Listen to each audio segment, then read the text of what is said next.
Good afternoon and welcome to this African Business Spotlight on Trade webinar under the theme Assessing the Impact of the African Continental Free Trade Area. I'm David Thomas, the editor of African Business magazine. The African Continental Free Trade Area is a historic opportunity for Africa to unleash its economic potential.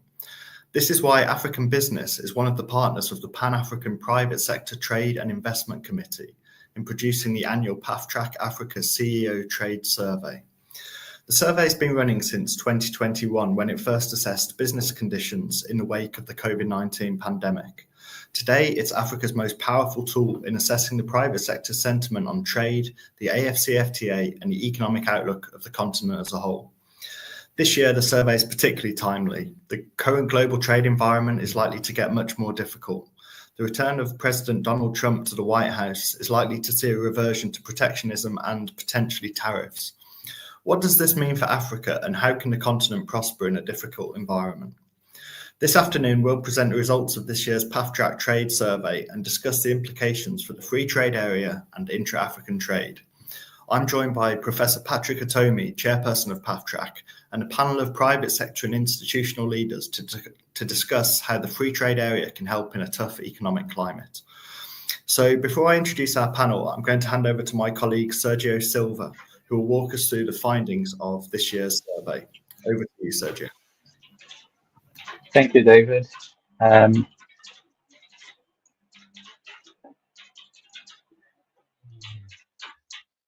So I'll start where David already pre-introduced the survey. This is a partnership that African Business has with the PAFTRAC to produce what is essentially a collection of answers to some of the questions relating to trade in the African continent. The survey started in 2021 to assess business confidence following the COVID pandemic. But 2021 was also the launch of the AfCFTA, the official start of the trade under the AfCFTA. So in a way, the PAFTRAC Africa CEO Trade Survey has accompanied the AfCFTA trading launch since its inception. And this year in 2024, we collected 1,388 responses from executives from across the continent, including around 50% being businesses that have been operating in Africa for over 10 years. So it's quite a comprehensive survey that includes responses from well-established businesses in Africa. So the whole report is 82 pages. I'll focus these slides on some of the findings that I think will inform the discussion going forward that we're going to have this afternoon. And the first thing that I want to that we see in the survey is that Africa wants to trade with Africa. You can see in both these charts that Africa has emerged as the most important regional markets in terms of both imports and exports. This is a change from previous editions where, yes, it was the most important export regional market, but before it wasn't the most important regional market where you would see Europe coming ahead first. And so this is a change.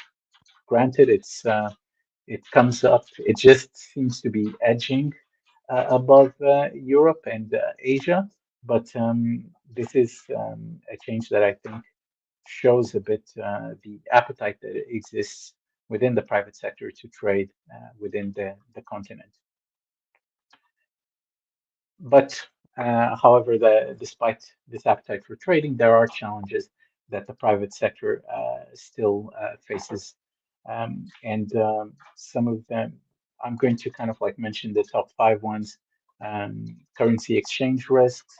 That is something very familiar that businesses that have been operating in the continent have faced for a long time. African businesses still need to in a way, purchase foreign currency, usually US dollars or euros, to trade with other countries, creating another level of complication in purchases. Um, Logistical challenges. There's a well-established infrastructure gap, tariff barriers, financial constraints, and lack of access to market information. I'm going to kind of like just broadly approach here this next slide, which is on AfCFTA sentiment. So one of the things we've observed on the survey is that despite the progress that has been made in terms of the AfCFTA implementation, is that around 75% of businesses still don't feel that there has been much impact on the AfCFTA. And in fact, nearly 50% say that there has been no impact at all. This is in a sharp contrast to what we see on what is the expected impact that the AfCFTA is expected to have. One, we see that nearly 70% of businesses are expected to have either a high or moderate impact in the future. So I think that the question that is brought up is how do we get there? How do we bridge this impact? This lack of impact that is perceived being in the Africa private sector, and to kind of like to what is expected to be had. So one of the key things that we've observed in the survey is for the various editions of the survey, actually it's been a persistent issue, is the lack of awareness. And this is something that needs to be tackled to kind of like really to have the private sector reap the benefits of the AfCFTA. We can see in this chart, this is the responses to how the executives that answered rated themselves in terms of being familiar with the AfCFTA, and we see that there is still 25% here that answered that they're not familiar. And actually, when we deep dive into some of the operational mechanisms that have exist within the AfCFTA, we see that actually this lack of familiarity is even higher, with ranging from 75% lack of awareness to the lowest, which is 40%, which for some of the operational mechanisms, it's understandable because some of them, like the PAPs or the automotive fund, are very specific to certain industries. But for other areas like the AfCFTA trade book, we see that there is still quite a lack of awareness. And the second point that I want to come across from this is that the private sector voice must be heard. This is a bit the goal of the exercise of the PAFTRAC Africa CEO Trade Survey, is to provide this voice to the private sector that can inform policy, relating to trade and relating to the AfCFTA. So in this slide, I highlight some of the recommendations that are a bit relevant here to the panel, since we have people working in technology and logistics and in banking and finance. So we'll start with tech and technology. We see the first one is support for tech startups and entrepreneurs. When we kind of like dig down into this, it's mostly financial support. People want to be able to take more risk and to have more of a safety net. Invest in robust digital infrastructure, digital skills development. I think capacity building is one of the things we see across various industries that is required. In the logistics sector, we see infrastructure enhancement. Again, infrastructure is a theme that we see across multiple sectors. standardizing cross-border regulation, capacity building and training programs. And in banking and finance, we see regulatory banking and financial services harmonization, a Pan-African open banking system, and the promotion of digital financial services. So this is the end of the presentation. We're going to have links for the full report. Like I said, it's 82 pages. To present the full range of the reports, it would require a lot more than the time that has been allocated for me to do this presentation, but I hope it will provide food for thought for the discussion that my colleague David is going to be moderating this afternoon. Sure. Thank you very much, Sergio. There's clearly an awful lot to get stuck into there, even from that relatively short presentation compared to the scope of the overall report. So without further ado, I'm going to introduce today's panel, who are going to help to delve a little bit into the areas in depth that Sergio just mentioned. So today I'm joined by Professor Patrick Atomi, the chairperson of PAFTRAC, Prensilia Boagwe, who's Government Affairs and Public Policy Head of Pan-African Institutions at Google, Ngugi, who's Trade Development Officer at the LAPSET Corridor Development Authority, and Amir Body Lawson, Manager of the Intra-African Trade Bank at Frexim Bank. Welcome to all of you. I think I'm going to turn first to Professor Atomi, who's obviously been absolutely key to the publication of the report. Been doing this since 2001, Professor. What is it about this year's survey that you found particularly interesting? What are some of the highlights for you? Well, I think very, very important is that this year there was a clear indication that Africa wants to trade with Africa. This is a major development. The nature of colonial intervention in Africa, the Scramble for Africa, the Berlin Conference, and all of that, has been to structure Africa's commercial engagement between a satellite and a metropole in Europe. Dealing across borders is a very, very difficult thing, even for people who spoke the same language, were one people before colonial partition. But it's very encouraging to recognize today that Africans believe that their future is in dealing with one another across those boundaries. This is really, really enormously heartwarming in the face of the AU's new focus away from the old idea that if you take care of the political kingdom, all else will be added.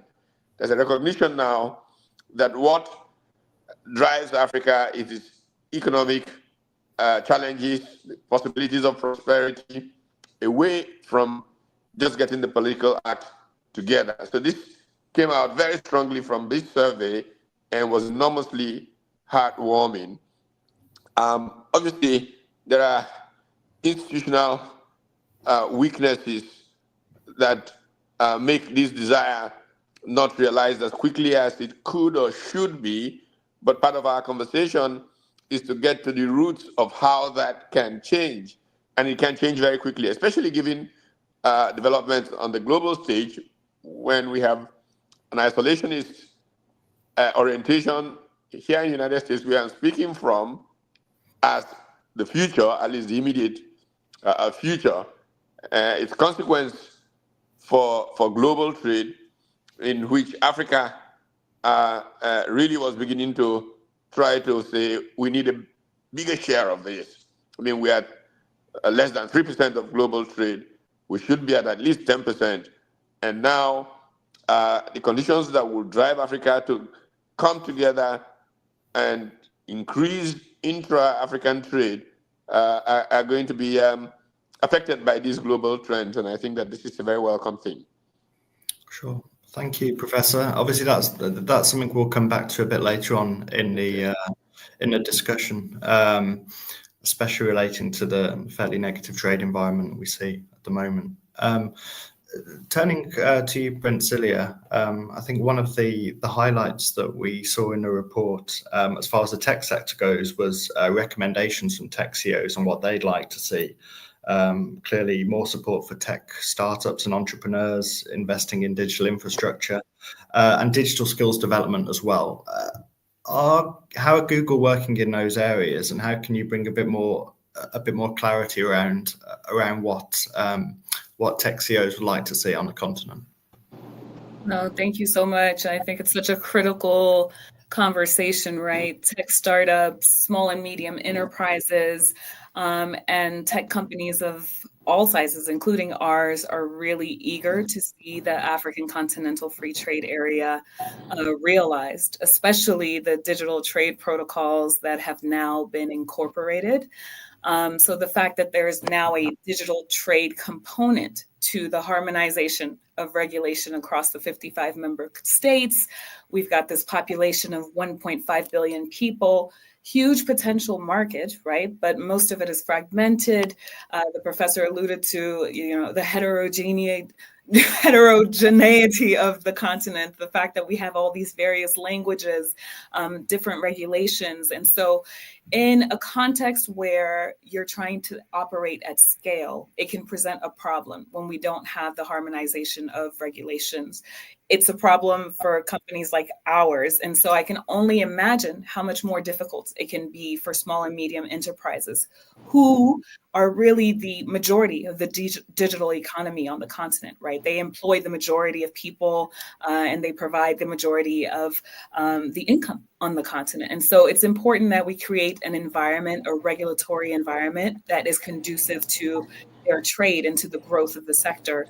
Startups in general also drive a lot of investment and venture capital to the continent, between 2 billion to 6 billion, but it's concentrated in pockets across the continent, in Kenya, Nigeria, South Africa, right? And so we have 55 member states, and we have to be able to equitably distribute some of that wealth. And what it's going to take in order to do that is harmonization of regulations, political will, and really having a system in place that facilitates that digital trade and eliminates some of the barriers that we face in the digital landscape, right? So that's the flow of data, having strong privacy regulations, having laws that are fit for the digital age that we're in, that consider the development of AI, right, and emerging technologies, so that Africa is not left behind in the conversation, and so that we're leveraging technology to achieve our development objectives.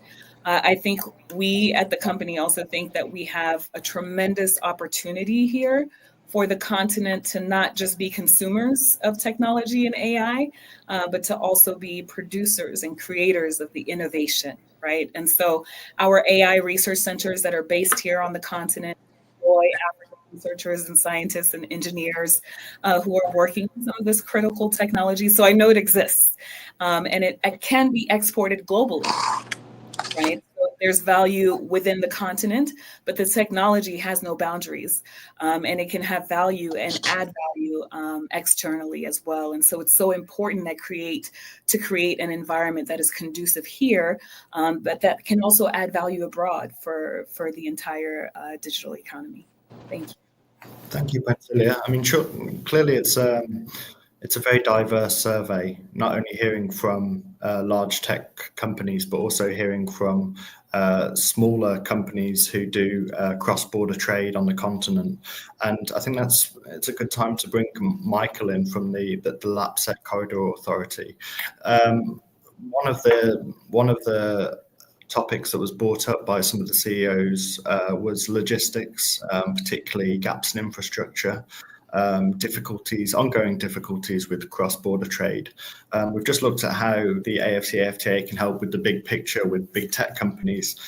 How can it help corridors like LAPSET to facilitate trade in a more effective way?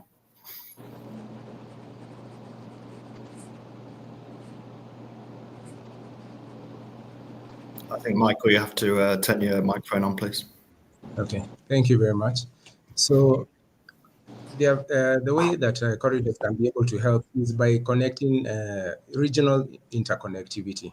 So once you create roads, you're able to connect regions, you're able to facilitate trade, you're able to reduce the barriers, for example, security and all that. So it essentially creates the avenue in which trade can be able to occur.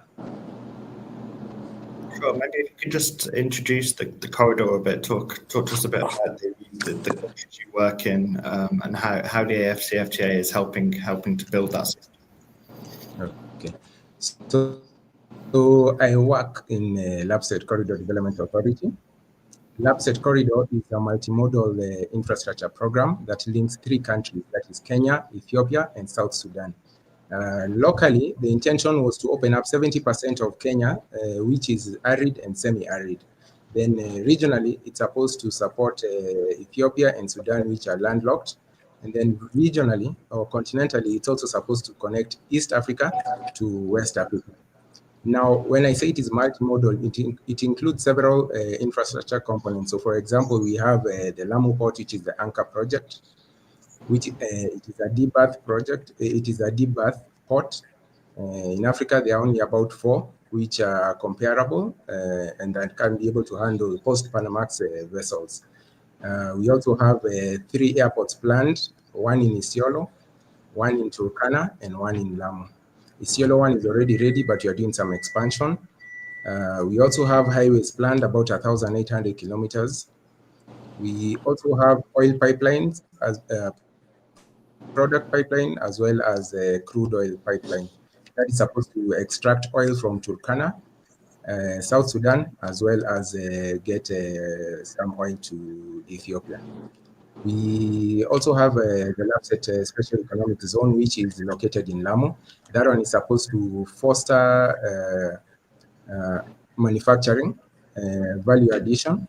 And I would like to highlight that it is also a cross-border SEZ, and I feel that cross-border SEZs are going to work towards unlocking the potential of Africa Free Continental Trade Area. Because one of the things that we find is that we tend to export materials in their raw format, but we, as a result, we end up losing value. But if we are able to focus on SEZs that tie up the comparative advantages of various countries, then we are able to get more income going, unlock more income in those regions. So LabSet is keen to do that. Sure, it's clearly a hugely ambitious scheme, and I think we're seeing the expansion of a lot of trade corridors across the continent at the moment. There's the Lobito corridor that the United States is putting a lot of effort into at the moment. It'd be interesting to see whether the new administration decides to prioritize that as well. But clearly, all of these schemes are providing a kind of useful context for trade and for cross-border integration.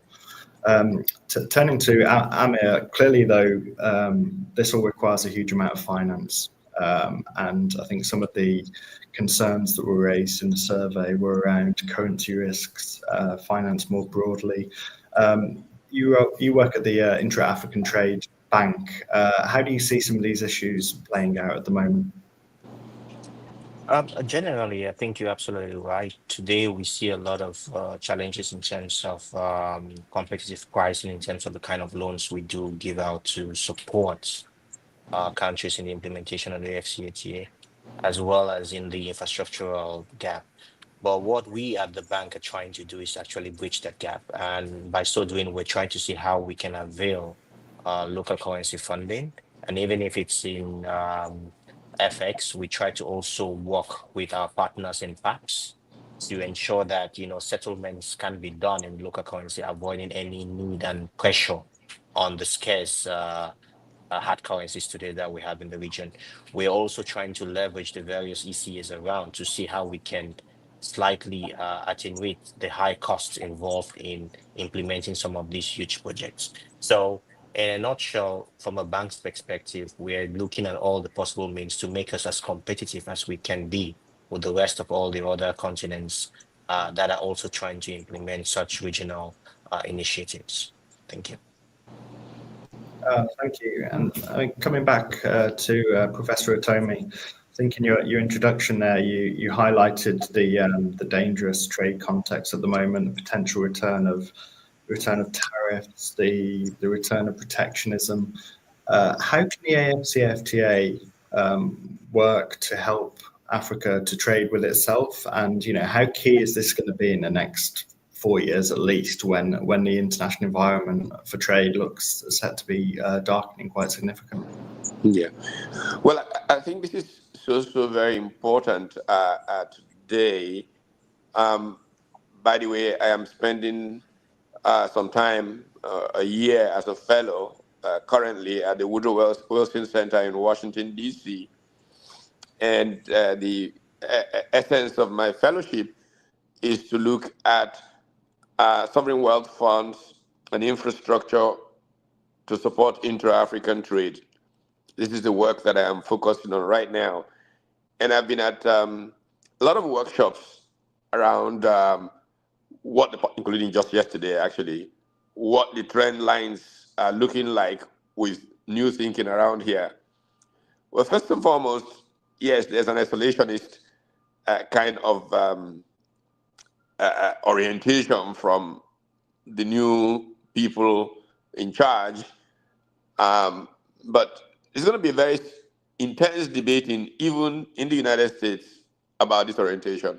General disposition is trade is taking away from us what used to be the bridge that created jobs, that brought in the not as well educated in manufacturing into the middle class, and so on and so forth. But there is a significant amount of information, research from highly regarded American academics, one of who was at the recent WTO forum in September in Geneva, talking about the inevitability of the trends. Robert Lawrence, who's a professor at Harvard, shows a great amount of data that suggests that trying to fight the shifting trends in trade is not wise, because invariably certain, if you will, realities about how economies evolve mean that international trade will push manufacturing to certain regions, and that's what comparative advantage is about. So that debate, I think, will intensify during the course. Even the orientation is the other way, but I think reality will begin to show up as that conversation continues. In the meanwhile, Africa must do a lot more to be able to get a bigger share of trade, which will continue even if there are isolationist orientations. How does Africa do that? In trading with itself, there's typically an old concern about people who produce likes. How do you exchange between two producers of cocoa? The thinking here is that, first of all, there are those who produce things that are not likes who can exchange those things. Then, even with those who produce likes, there is the possibility of aggregating across borders in a way that facilitates play in international trade. A part of the problem is that many African economies are so fractured that they cannot, if you will, export significant amounts of what they produce, because the global partners who will buy what they produce don't deal in those kinds of small volumes. If with AfCFTA making things easier, we encourage the spread of information using the digital space as we use chambers of commerce and the others, and people become more aware. If we're creating networks and people get more confident that they can trade with one another across borders, and then we can aggregate significantly. I mean, just in the way trading companies did for Japan and South Korea, and then we can get African producers taking a value chain approach based on factor endowments around, as our colleague from AfriExim Bank said, or from the corridor, last said corridor said, we can then aggregate and export at those volumes that will lead to a boost of Africa's play in international trade, just as it's expanding intra-African trade. This is very critical. We must also become part of that global debate that must take place. It doesn't matter that a regime is isolationist in its orientation. A conversation must go on. And somewhere along the line, don't forget that there was a Saul who became a Paul on the road to Damascus. Let us not forget that in human history, we have had the ultimate opponents become the greatest advocates when they see the light. How can our play make that light come? This is a very important part of where we are today for Africa, and trade that will get us out of poverty, because the endowments are so enormous. I mean, let's even put this in the context of critical minerals for the new global play. Significant part of them are in Africa. And this is why corridors like the Lapsed Corridor, the Lobito Corridor, and the Lagos-Dakar Corridor, for that matter, are very, very important. I keep saying to people, look, infrastructure is a big inhibitor. But if you look at Australia, early history of Australia, most of the infrastructure came from the mining companies. Sure. Why are the mining companies who need all these critical minerals in Africa not playing the role that they played in the evolution of public infrastructure in Australia? We must be able to organize ourselves to play in that territory. Sure. Thank you very much, Professor. Prince Sidia, I think we often think that large tech companies are insulated from these trade tensions, but obviously that's not necessarily the case. And I think tech giants are going to be pretty useful in counteracting some of these isolationist tendencies. How do you think that Google and other companies can help to keep the free trade agenda alive in Africa specifically and elsewhere as well? Well, look, I think what Professor Otomi is talking about is really, really critical, right? Even though the rest of the world may be moving in this direction, that doesn't necessarily mean that that's best for the continent. And what we know to be true is right now we have about 500 million people that are currently online and connected to the internet, right? So that's roughly 37% of the population on the continent. But over the next few years, we expect another 300 million more young people to come online. The majority of them will be young people, right? It'll be people of all ages, but the vast majority will be young. And so there's tremendous potential for this connectivity, this internet to serve as an accelerator for economic growth and development, because it can create jobs, it can create employment opportunities. And so we really want to think about, okay, in the harmonization of our continent, in the harmonization of the regulations across the continent, how do we harness the technologies to serve as a tool for these jobs, to serve as a tool for development and for our priorities on the continent? And the harmonization is really going to be a critical opportunity. And so what we're doing, we've been working with the African Union Commission. We have a collaboration agreement to support them in their digital transformation objectives. We have partnerships similarly with Africa Development Bank and the UN Economic Commission for Africa to look at specifically digital transformation, AI, and how it can be a tool for the future of Africa's workforce. So, for example, when we think about skilling, it's going to be critical that we make sure our young people have the skills necessary to keep up with the technology that is now available, and that they can leverage it for their own development or to create an online business or to reach their target market beyond their physical borders. And so we've been training now, just this year, we trained 9,000 students in computer science and AI and robotics to make sure that they have those skills at a young level, right, at an early childhood level. And then when we talk about adults and individuals, we've been training 6 million people across 25 different African countries to have the skills to bring that into their small and medium businesses, right? And we have to do a lot of work to make sure that we have the talent available on the continent to really contribute to the development and the innovation. So that means the software developers. We have to make sure that we have critical talent that has the knowledge and the skills and the expertise to be able to develop all the apps and to be able to put out these startups that then become unicorns, right? And right now we have about 720,000 software developers across Africa. 100,000 of them were trained through Google programs, and many of them are self-taught. And so I think there's huge contributions that we can do around skilling, around education, around supporting the startup ecosystem. We've invested $50 million through our Africa Investment Fund to support African startups across the ecosystem. We also have an accelerator program that supports 110 Black-led startups across Africa. And so we're innovating as well through our AI research centers and developing our products that many people love and use here across the continent. But we're also investing, right, in building up local African talents so that we can realize some of the digital economic potential. And then the last piece that I'll mention, besides the talent and the innovation, is the important piece around regulation and infrastructure. So the regulation, I think the AfCFTA speaks to that. The AU's AI strategy speaks to that. And there's a lot of potential there.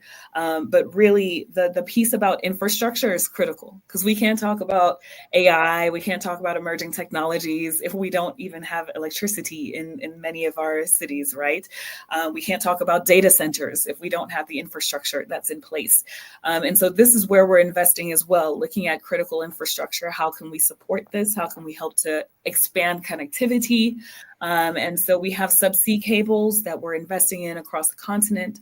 We launched a cloud region, but there's a larger conversation that needs to be had across the ecosystem between regulators, the private sector, academics, and civil society to talk about what does technological advancement look like for Africa? African-led technological investment. What does that look like for Africa?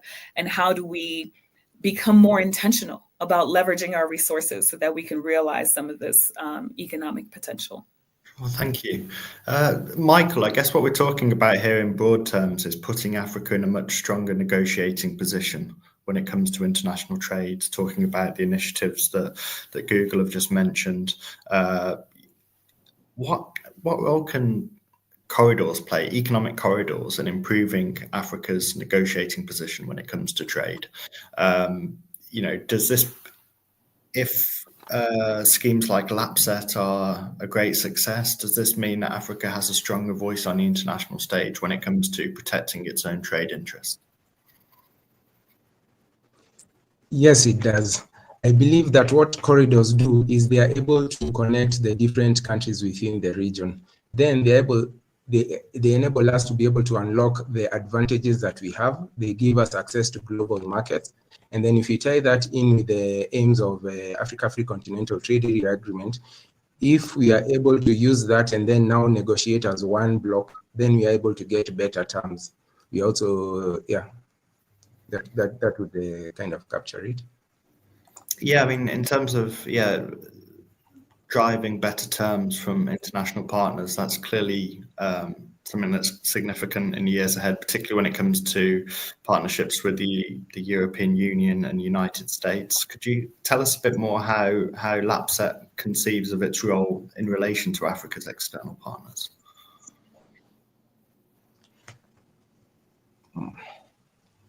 Well, what LAPSET does is it creates the basic infrastructure that is required so that the end users are able to access these opportunities that are coming up. So, for example, there are a lot of minerals that have been recently discovered in Kenya. So now we create the opportunity for them to be able to be processed, let's say at Lamu SEZ, and then now it can be exported. Then you can be able to extract value from that. As a result, we are able to, and also the fact that it is linking Ethiopia, South Sudan, and Kenya, we are enhancing market integration of those nations. We are also assisting in developing regional value chains. We are also helping to diversify export and investments away from relying on the primary raw materials form of exports. We are also enabling general linkage of the countries within the region. Initially, Kenya, Ethiopia, South Sudan, but eventually all the countries all the way from East Africa to West Africa to Cameroon, to be able to give them access to global trade routes. Yeah, I think that would capture one of the things that we intend to do. Sure, thank you, Michael. Amir, clearly, for a lot of this to work, for Africa to increase its role, its voice in international trade negotiations, there's going to have to be a big financial contingent, and African financial institutions on the continent are going to have to play a big role. So, how do you see this playing out with the Trade Bank? How are you helping to increase Africa's role in intra-African trade, but also then in boosting Africa's role in global trade? Sorry, that sounded like the other question. Would you mind repeating? My apologies. Yes, sorry. That was actually addressed to Amir at AfCFTA Bank. I don't know if he can hear me. Unfortunately not. I think, probably we'll pass back to Professor Tomi until Amir comes back online. Professor, one of the things that came up in the survey was the role of education when it comes to AfCFTA. We're still seeing knowledge around the trade area lagging a bit. We saw, I think, 25% of firms in the survey alone didn't really know all that much about it. And, you're talking about firms there, which I think you'd expect are generally well connected with what's going on. What can we do to increase knowledge around the AfCFTA? I mean, I think this is something that's come up in multiple surveys over the years. This right. One of the strengths of development thinking is that patterns that work, emerge. One of the patterns that was suggested many years ago is to take a very strong tripartite approach to development. And when we say tripartite, we mean private sector, public sector, and, if you will, private development agencies or NGOs. Now, NGOs can play a very, very critical role in disseminating this kind of information and education. And I believe that we need to energize a civil society sector that sees a path forward for the continent, and this civil society sector can even focus specifically on different, if you will, economic sectors, and make it their business to make information broadly available in those sectors. I think that is very important for us to do. I think it's important to use the digital space well here. If you think of people they call influencers and the kind of impact that they can have, if we were to properly engage certain influencers and get their focus on spreading information, then we will get a scenario where people can very readily have the needed information available to them. And in all of this, of course, we need to ensure digital space integrity. I'm actually quite proud to be chair of one of those organizations, Paradigm Initiative, working very much on broadening that area. I think we need to do a lot in the digital space, and as we roll out better infrastructure for the digital space, we can use that to communicate, to get people across borders to see where value is and where they can extract it, and see where they can collaborate. And so between what civil society can do, what we can do to the digital space, and what we can do through educating the media. I mean, I have an interesting story of back in the mid-90s when structural adjustment programs were running. There was a World Bank resident representative in Lagos who was very frustrated with the quality of reporting the economy. And he came to me and asked, what could we do? And we had a 1-week workshop for 40 leading journalists who write on economic matters. And like 4 or 5 months later, he calls me and says, my goodness, quality of reporting has changed so dramatically. Things are, but that lasted 1 year, because a year later he calls me back and says, what's happening? It's gone worse. I said, well, all those smart journalists who got educated in that 1-week program, who've been doing good reports, have since become managers in banks.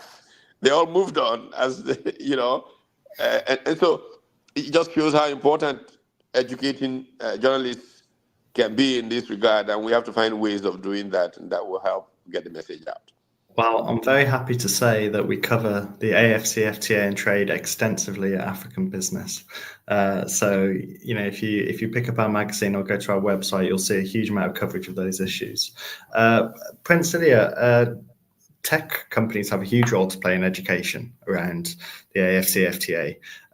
So what are some of the initiatives that Google are looking at to help spread the word and increase its influence? Well, I love what Professor Otomi just said. I thought he read my notes there for a second, because the idea around leveraging influencers, it's something that we've been doing recently in collaboration with some of the Pan-African institutions. So at the UN General Assembly in New York, for example, we brought African YouTube creators who have millions of followers to these very often closed conversations and discussions, right? So that they can expand accessibility to young people and to a broader audience. Our mission, Google's mission, is to organize the world's information and make it more accessible and useful to as many people as possible, right? And so we know that creators have this ability to connect directly with people across the world. And so I think they're really a powerful force. YouTube is a Google-owned company, and it is one of the most powerful platforms that we have access to. So we currently have some YouTube creators at COP29 right now, the climate conference that's taking place globally. And we sent some African creators to capture the African perspective. So I feel like this partnership is going to be a critical way that we are able to expand accessibility to some of these often very closed and focused political conversations, and making them more accessible to more people, also through the trainings and capacity building. So we want to do more joint trainings and digital skills. As we're doing some of these digital skills training programs that we already have, are we able to add and incorporate an AU angle or an AfCFTA angle to some of these digital skills training programs? So this is something that we're currently exploring. And then the last piece around educating is making sure that we're also bringing our government officials along in this conversation. Often some of our government officials don't know about some of these issues, about emerging technologies, about AI. Are we talking about robots, or are we going to lose jobs? There are some myths and there are some fears. Some of them are very real concerns that we also share. And so we've developed AI policy training courses that we've been deploying over the past few months, and that we're looking for collaborators to be able to deploy to ministries across the continent, so that government officials understand what is happening currently with AI and emerging technologies in the ecosystem specific to Africa, how they can integrate AI and emerging technologies into their work to deliver government services better and faster. And then how can we begin to regulate AI and emerging technologies so that we can assure the responsible deployment and development of AI, and mitigate some of the risks around misuse and bias and discrimination and exacerbating digital divide, right? So we really just want to work together in partnership, and that's our approach. How can we collaborate and be part of the conversation with policymakers, with civil society, with small and medium enterprises, and just being a constructive partner to all of them? Sure, thank you. Michael, from your ground level view, working at the corridor, working with businesses who might use the corridor in the future, do you think there's a lot of awareness around the AfCFTA, around the importance of inter-African trade? Do you get the feeling that companies are aware of the increasing opportunities of trading with businesses in neighbouring states in the LAPSEC region? Yeah, well, I think it depends on categories. I would put it this way. If it is Kenyan manufacturers, they are pretty aware because they have a very strong association, Kenya Association of Manufacturers, and it regularly holds education seminars and talks and all that. So they seem to be relatively well aware. And at least when I interact with them, they seem to be well aware. But when it comes down, cascades down to the SMEs, those ones don't seem to be that well aware. I feel that there's an opportunity to reach out to them and give them more information. Maybe find creative ways of packaging it, using private sector associations, chambers of commerce, and then just being wise or using innovative ways to ensure that information gets there, as well as increase collaboration between government and private sector. Because oftentimes I find myself involved in even the after negotiations and all that, and I feel that I would also want to link the manufacturing and private sector in those conversations, so that it's not just about the ideas that we have as a corridor or regulators or policymakers, but we integrate their views as well. So I feel that there is opportunity for more involvement. Yeah. Sure. Amir, are you back with us now? Can you hear me? Yes, I'm back. Sorry about that. No Some problem. technical glitch. Things we have to work on in Africa. Sure. Just building on what Michael said there, I mean, he obviously mentioned some of the problems with awareness and knowledge around the AfCFTA, especially when it comes to small and medium enterprises. Financial institutions obviously play a pretty big role in the dissemination of support, obviously financial support, but also awareness and education. So what more do you think you can do to reach out to SMEs and to help them be aware of the new opportunities that they can take up?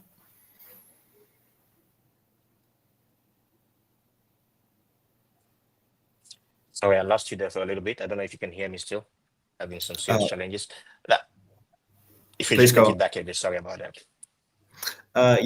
What role can financial institutions play in helping to increase awareness around the AfCFTA and trade opportunities, particularly for small and medium enterprises?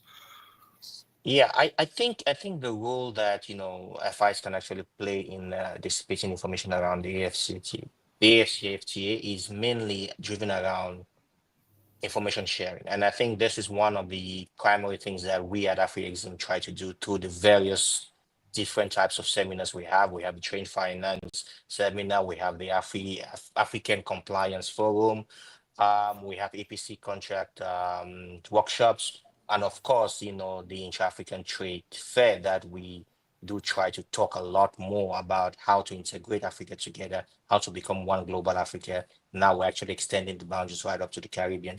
I think by doing that, we're building and strengthening the regional value chains that is necessary. We're also encouraging, the whole idea of moving our African inter-champions from their comfort zone into other areas in Africa to show that the boundary within their premise of work is no longer limited to just the country that they have expertise on.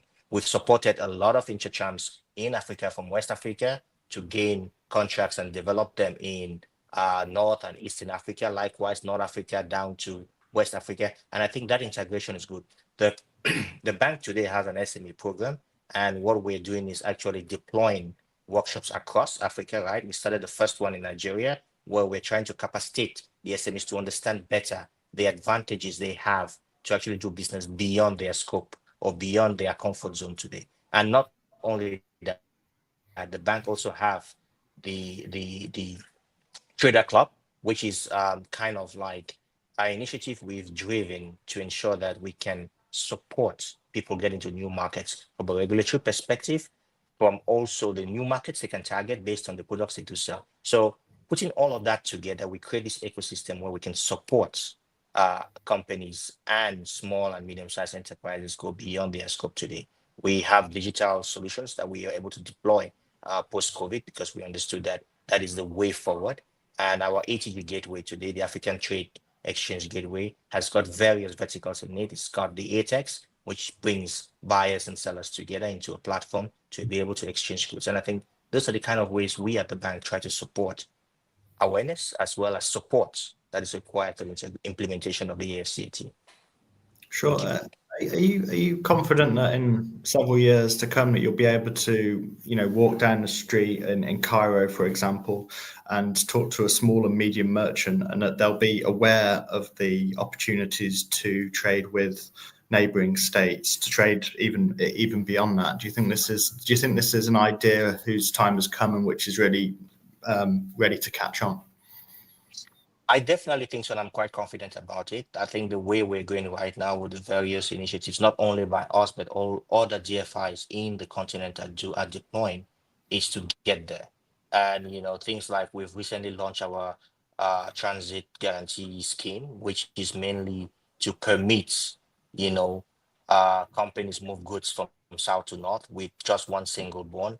And I think that helps to educate the continent in the sense that, listen, this is the way forward. We have to break all those tariff barriers. We have to break down all those boundaries to be able to permit the free movement of goods and services across the continent. I think we also need some advocacy and political will from our political leaders to also understand that, listen, they're not losing out, that they're going to gain eventually by breaking down this tariff. So I think that's why we have the adjustment fund that was deployed to support these nations actually, mitigate or reduce the losses they may perceive initially by breaking down their tariffs. So I think with all those initiatives, I'm very comfortable in the near future, not too long.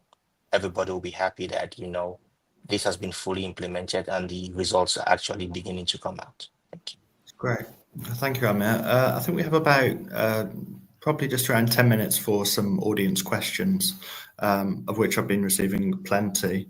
The first question comes from Mohammed Gorain, who's a journalist from Somalia, currently based in Brussels.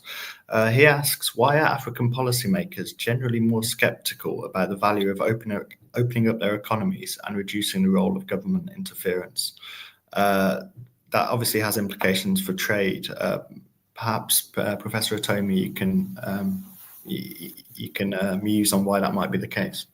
Right. Well, thank you. I think there are a variety of reasons that is the case. First and foremost, philosophies on how you govern have been evolving in Africa. At the time of independence, we had a very dirigist orientation. Government knows best, government.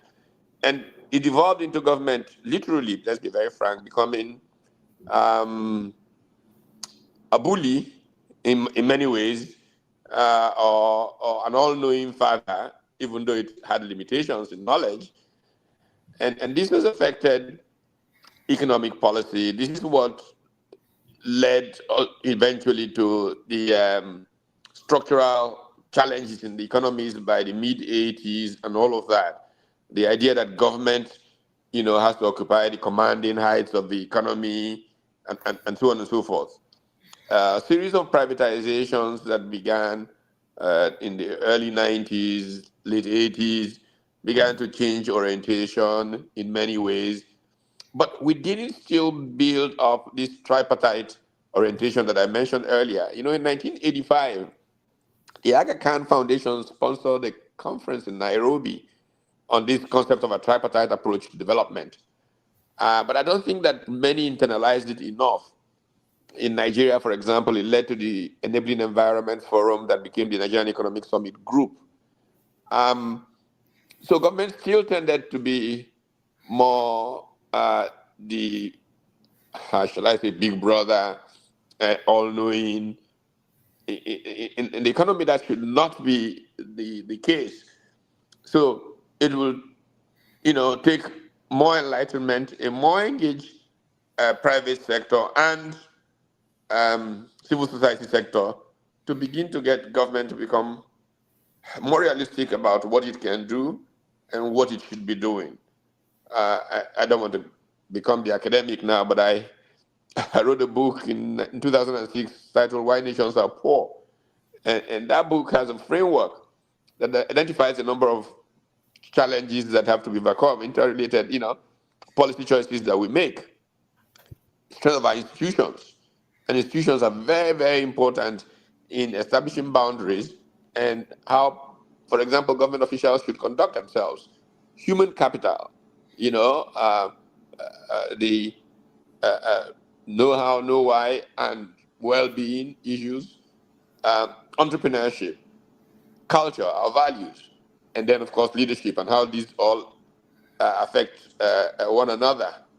So I think that the more elections we have that bring in people who have more less of a dirigist orientation, the more we begin to see governments more open, and we'll see markets work. Sure. The challenge is making markets work. Thanks, Professor. Prensilia, I think this question is probably best directed to you. It's from Cordelia Ademu. She says edutech is increasingly relevant, but one of the problems is that a lot of the population in rural areas don't have access. So what's Google doing? What are other companies doing to help to extend edutech and other partnerships to rural areas? Thank you so much. I think that's such a critical question. EduTech, so we're talking about tech applications that focus on expanding access to educational tools and resources, right? So we have an app, for example, called Read Along that helps people to learn how to read. And it can be done in their native language even, and making it more accessible. And it can even hear when they're making mistakes in reading, and the AI will respond and make a correction. And so there are lots of different apps like this that now exist, and whether it's around health tech also and agri-tech, making more agricultural precision, being able to define whether a crop is diseased or whether there's a flood event that's about to happen, to help farmers to better plan. So there are a lot of different tools that we're working on, that the ecosystem startups are working on, that now exist. But the person asking the question rightly pointed out, it's very difficult to get this technology to some underserved areas, some more remote areas. And so we have to work on the infrastructure and the access in some of those places. Often that's the issue. And so trying to get them more connected as well is part of the issue. And so we're doing some pilot programs right now. One of them is called Project Tara. Project Tara is using laser beams to bring internet access to more remote parts of the continent. And we're doing this in 10 countries right now in partnership with Liquid Internet. And so it's looking at how do we use creative ways without bringing the traditional fiber optic cables that can't reach some of these places where we lack some of the infrastructure, and looking at creative avenues to do it. And then also partnerships. So where we're looking at health technologies or educational technologies, we often work in partnership with institutions that do have those relationships on the ground, that can bring out the technologies to the people that need it most. So for example, maternal health is a very big issue across the continent. We have 500 women who die every day because of maternal health issues. And so we're developing technology to track the progress and the health status of women when they're pregnant. And we work in remote communities to do this, mostly in partnership with nonprofits like Jacaranda Health, to be able to monitor and track the progress, and then to alert community clinics that are in the area and that can respond accordingly. So I think it's going to take partnerships is the key. We have to focus on the infrastructure and do some investments and trying some creative things that we are seeing working. You know, it's just going to take time, but we have to give ourselves, I think, some grace, right? Where Africa is in a really unique position. Because we have so many people who are first coming into contact with the internet through their telephone, not like the US, where we went through some of these legacy issues, right? And so there are a lot of advantages to this leapfrogging. It means that once we do come into contact with the phone, we use it immediately to communicate with our communities and to bring our businesses online once we see the value of it, right? But we have more work to do to make sure that more people are connected, have that opportunity, and work with the partners and trusted institutions that can expand the access as well. Sure, thanks. A potential question here for Amir from Maigari Buba. He asks how dispute settlement can play a role in the AfCFTA. Does the trade area allow for the easier settlement of disputes between trade partners, and have you seen much of that so far at the bank?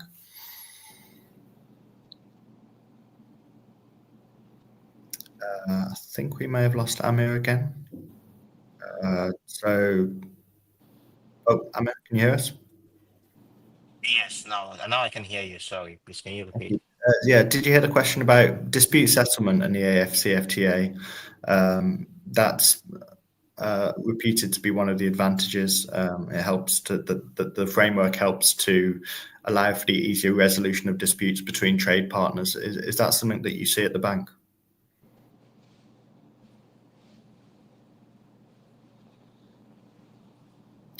I think we've lost Amir again, so I think we'll have to move on probably to. I mean, there's been a huge amount of questions, so I'm sorry that we won't be able to get around all of them.